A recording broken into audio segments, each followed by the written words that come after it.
April 12, 1961. The Soviet Union shows the world a perfect hero, Yuri Gagarin, the first man in space. His smile is broadcast across the planet, a symbol of humanity's greatest triumph and a decisive victory in the Cold War. He was flawless, his mission perfect, his story history. But in the Cold War, history was a weapon, and the story the world was told was not always the full story.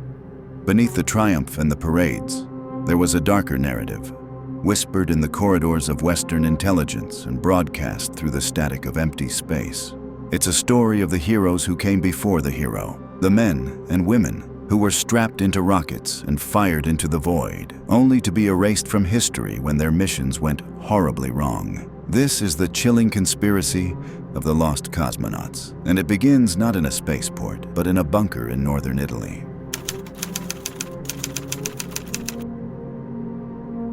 Meet Achille and Giovanni Judica-Cordiglia, two brothers in Turin, Italy, with a passion for radio.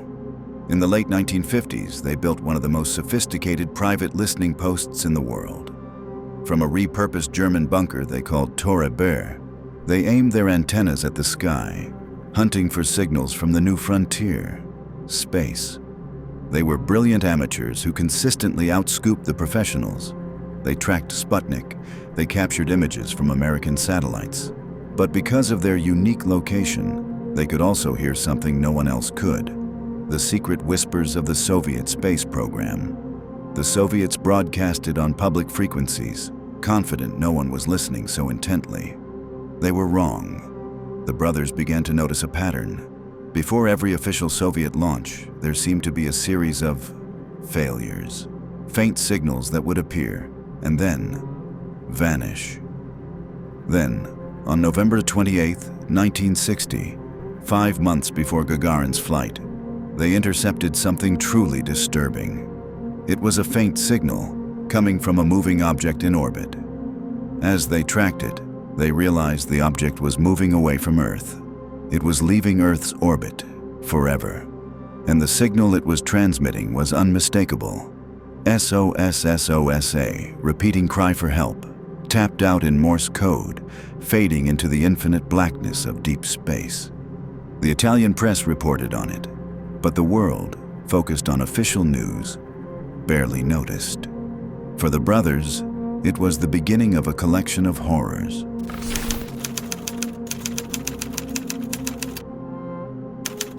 The signals kept coming. February 1961. The brothers lock onto another signal. This one is different. It's not code, it's biological, faint but clear. The steady, rapid beat of a heart, and the sound of labored breathing. They listen, horrified, as over several minutes the heartbeat slows, becomes erratic, and then stops. Complete silence. Gagarin flies in April, and the world celebrates. But just 1 month later, in May 1961, the brothers' radio picks up the most terrifying broadcast of all. It's the voice of a woman. She is frantic, speaking in Russian, her voice strained with heat and panic.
The transmission cuts out. The brothers sit in stunned silence. They believe they have just heard the last moments of a female cosmonaut burning alive on re-entry. Days later, the Soviet news agency TASS announces the successful return of a large, unmanned satellite that burned up on re-entry. A coincidence or a cover-up? The list goes on. May 1963, a transmission containing the panicked voices of a three-person crew, a man and two women, complaining that conditions are going badly before the signal cuts out. Every recording was a ghost, a voice from a mission that officially never happened, and the brothers weren't the only ones hearing things. In 1959, the acclaimed science fiction author Robert Heinlein, while in the USSR, was told by Red Army cadets of a supposed manned launch that year, a story he immediately reported to US intelligence.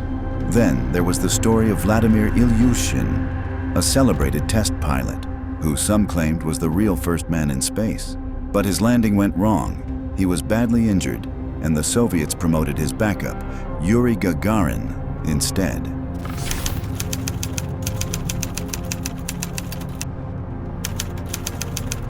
It's a terrifying collection of evidence, a convincing narrative of a brutal regime sacrificing its people for propaganda. But is it true? When we turn off the spooky music and turn on the bright lights of scrutiny, holes begin to appear. Skeptics and audio experts have analyzed the Judica-Cordiglia tapes for decades. Many have concluded they are likely fakes, or at best, misinterpretations.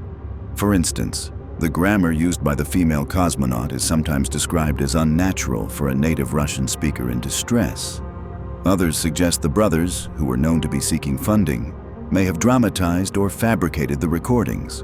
It's also possible they were simply intercepting ground-to-air communications or training exercises and mistaking them for orbital transmissions. The story of Vladimir Ilyushin has been thoroughly debunked. He was a real pilot, but his injuries came from a car crash, not a space crash, a fact supported by declassified documents and interviews. But the most powerful argument against the conspiracy is the truth itself. The Soviet Union did cover up deaths, not in space, but on the ground. Cosmonaut Valentin Bondarenko died in a horrific fire in a pressure chamber during training, just 20 days before Gagarin's flight. His death was kept secret until the 1980s. The Soviets also covered up the Netherlands catastrophe, where a rocket exploded on the launch pad in 1960, killing over 70 people. The point is, the USSR's obsession with secrecy was so extreme, it created a vacuum. And in that vacuum, the darkest rumors were free to grow. The Lost Cosmonaut theory thrived not because of a lack of information, but because of a deliberate withholding of the real tragedies. So, were the brothers hearing the ghosts of space, or just the echoes of a paranoid and secretive world? Were they intercepting dying screams, or just static, shaped by the fears of the Cold War into a story they, and we, wanted to believe?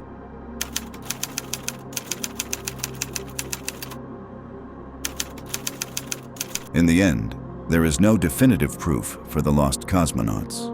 No bodies were ever recovered. No official documents ever leaked to confirm the phantom flights. Most historians today dismiss the theory as a fascinating piece of Cold War folklore. But the story endures.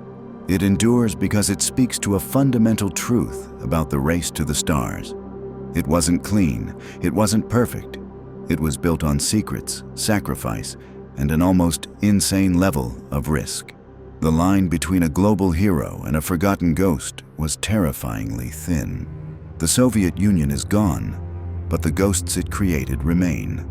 They live on in the crackle of old tapes, in the grainy photos of faces we can't name, and in the unsettling thought that for every hero we celebrate, there may be others whose stories were deliberately lost to the silence of space.